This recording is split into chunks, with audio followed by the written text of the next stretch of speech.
Western culture पिछले कुछ सालों से हमारी यंग जनरेशन के बीच काफी पॉपुलर होता जा रहा है और यंगस्टर्स के बीच हुकअप कल्चर, मास्टरबेशन और पोर्न देखने जैसी हार्मफुल एक्टिविटी कॉमन होती चली जा रही है। One night stands or a long-term relationship without sex. One night stand, sex is very important. No, one night stand is better. क्या होता है वन नाइट स्टैंड? एक रात का संभोग जहाँ हम देते लेते बराबर है। लगता है यही कल्चर आया कहाँ? कल्चर सब कुछ वेस्टर्न है। देखो, वेस्टर्न कल्चर के जो फंडामेंटल्स हैं, यानी कि सेक्स और न्यूडिटी, जो कि एक्चुअल में प्रॉब्लमेटिक है किसी भी कंट्री के यूथ के लिए।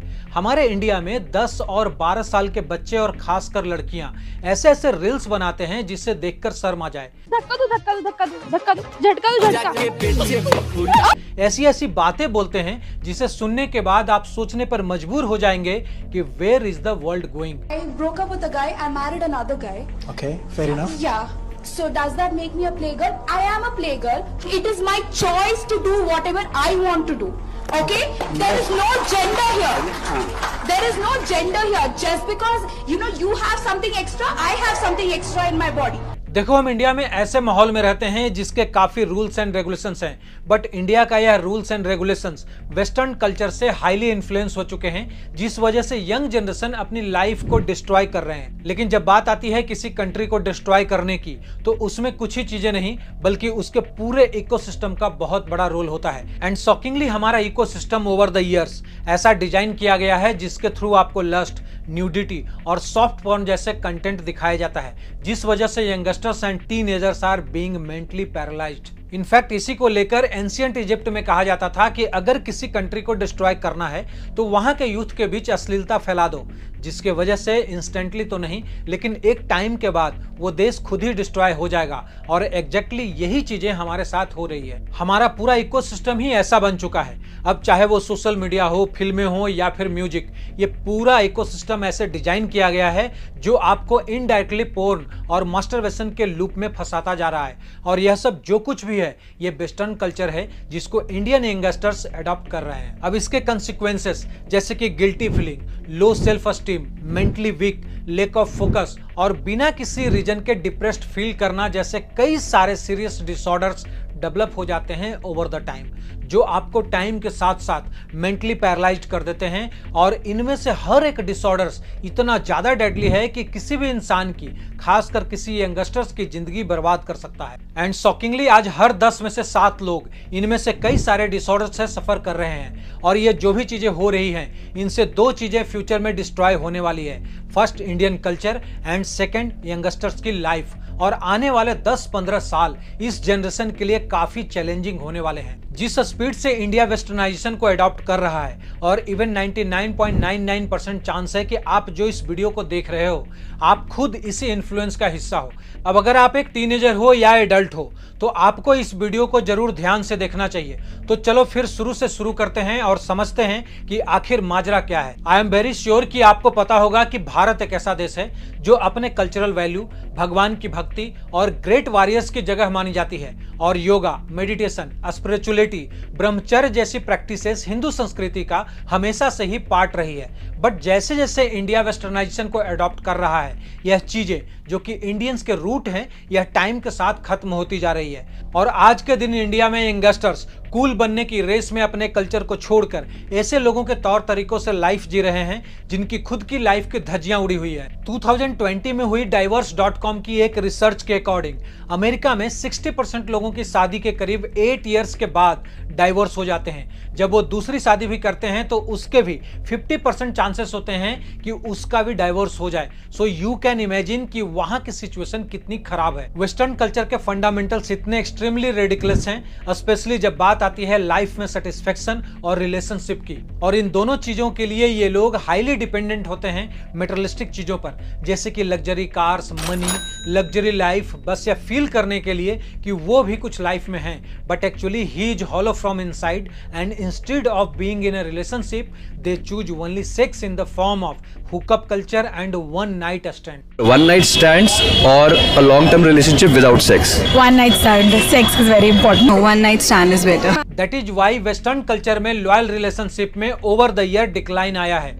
अफसोस की बात यह है कि वहां के सिचुएशन इतनी खराब होने के बावजूद वहां के तौर तरीके इंडियन यूथ को फैसिनेट करते हैं और उनको सुपीरियर समझकर कूल बनने के रेस में उनके कल्चर को कॉपी करने लगे हैं। अब ये सारी चीजें क्लियरली इंडिकेट करते हैं कि फ्यूचर में इंडियन यूथ की लाइफ बद से बदतर होने वाली है, जो कि करंट में अदर कंट्रीज के लोगों की है। खैर, इनको अभी के लिए छोड़ते हैं। अगर हम इंडिया के पास्ट में जाएं, जहां इंडिया में पहले योगा और मेडिटेशन की जाती थी, ब्रह्मचर्य का पालन किया जाता था और मेडिटेशन और ब्रह्मचर्य के दम पर पास्ट में कई लोगों ने एक्स्ट्रा ऑर्डिनरी अचीवमेंट अचीव किए हैं और पास्ट में कई सक्सेसफुल लोग जैसे कि Steve Jobs, Mike Tyson, Abdul Kalam, Nikola Tesla और रॉबर्ट ओपनहाइमर जैसे ढेरों दिग्गज लोगों ने अपने दिमाग को फुल पोटेंशियल पर यूज करने के लिए ब्रह्मचर्य का पालन किया और अपने माइंड को काउंटर किया और सभी अपने अपने फील्ड में बापू बने। दैट्स वाई आज आप उन्हें जानते हैं और सब लोगों ने अपने अपने स्पीचेज में डायरेक्टली और इनडायरेक्टली इस चीज को पॉइंट आउट किया है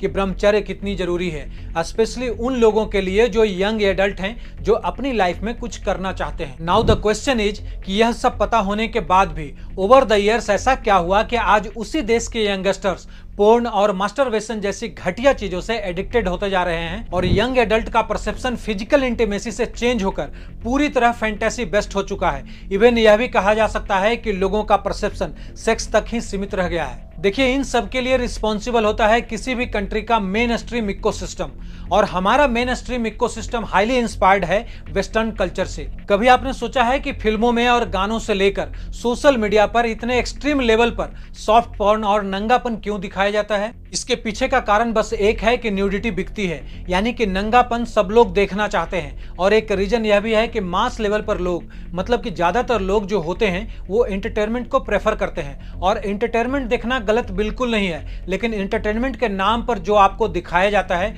वो होता है न्यूडिटी भरा कंटेंट। और पिछले कुछ सालों से सिनेमा में और सोशल मीडिया पर न्यूडिटी और सॉफ्ट पॉर्न का जिस स्पीड से राइज हुआ है, उसी स्पीड से इंडियन सोसाइटी पर एक बुरा इंपैक्ट भी पड़ा है। और इम्पैक्ट ये पड़ा है कि टीनेजर्स और एडल्ट पॉर्न और मास्टरबेशन से एडिक्टेड होते जा रहे हैं और कैजुअल सेक्स को बढ़ावा दिया जा रहा है in the form of hookup culture and one night stand. Hookup culture का बेसिकली मतलब यह होता है कि आज की रात इसके साथ, कल की रात उसके साथ, परसों की रात किसी और के साथ, तरसों किसी और के साथ, मतलब हर रात अलग अलग लोगों के साथ। हुकअप कल्चर को लेकर 1468 लोगों पर एक सर्वे किया गया, जिसमें यह बात पता चली कि जो लोग भी कैजुअल सेक्स करते हैं वो रिग्रेट फील करते हैं और इसके वजह से उनकी मेंटल हेल्थ और सेल्फ कॉन्फिडेंस पर एक नेगेटिव इंपैक्ट पड़ता है। इसके अलावा मल्टीपल रिसर्च यह शो करती है कि हुकअप कल्चर एक इंडिविजुअल को इमोशनली डैमेज करता है, मतलब कि आपको दिमागी लेवल पर पैरालाइज कर देता है। इसे एक एग्जाम्पल से समझते हैं। इमेजिन करो कि विनोद एक लड़का है जो टीनेजर्स है।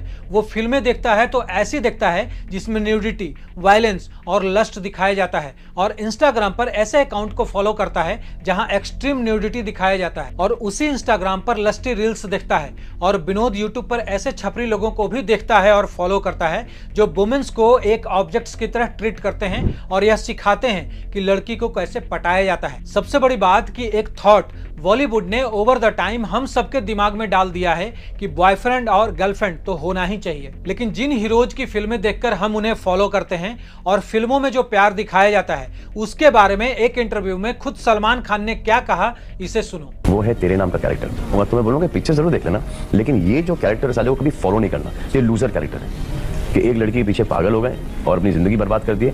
नहीं होता, आगे बढ़ो लाइफ के अंदर। बालों तक की हेयर स्टाइल वगैरह फॉलोइंग ठीक है, कपड़ों तक की फॉलोइंग, लेकिन एक जो पर्सनालिटी की फॉलोइंग उस फिल्म की बहुत गलत होती है। और जहां तक बात रही विनोद की, जो यह सब देखता है और ऐसे ही एनवायरनमेंट में रहता है, तो एक्चुअली यही एनवायरनमेंट ये डिसाइड करता है कि वो उसकी लाइफ में क्या अचीव करेगा या नहीं। लिटरली जिस एज में यंगस्टर्स को खुद पर काम करना चाहिए, खुद को बिल्ड करना चाहिए, उसमें हम पॉर्न देखते हैं। एक्चुअली 15 से 25 साल की उम्र एक गोल्डन एरा होता है हम सबकी लाइफ का, और इस गोल्डन एज में हम यूज कर सकते हैं अपने फोकस को, अपनी एनर्जी को, खुद को बेटर बनाने के लिए। लेकिन मोस्टली टीनेजर्स और यंगस्टर्स इस अपॉर्चुनिटी को पैरों तले कुचलकर इंस्टेंट प्लेजर के लूप में फंसे हुए हैं। लेकिन ये सब हो जाने के बाद भी एक गुड न्यूज है आपके लिए कि इससे बढ़िया अपॉर्चुनिटी हो ही नहीं सकती सक्सेसफुल बनने के लिए, क्योंकि अभी तक आपने सारे बुरे हैबिट्स को एक्सपीरियंस किया, और अब अगर आप चाहो तो अभी तक आप जो भी घटिया फिल्में, गाने, लस्टफुल कंटेंट, पोर्न, मास्टरबेशन जो कुछ भी देखते आ रहे हो, करते आ रहे हो,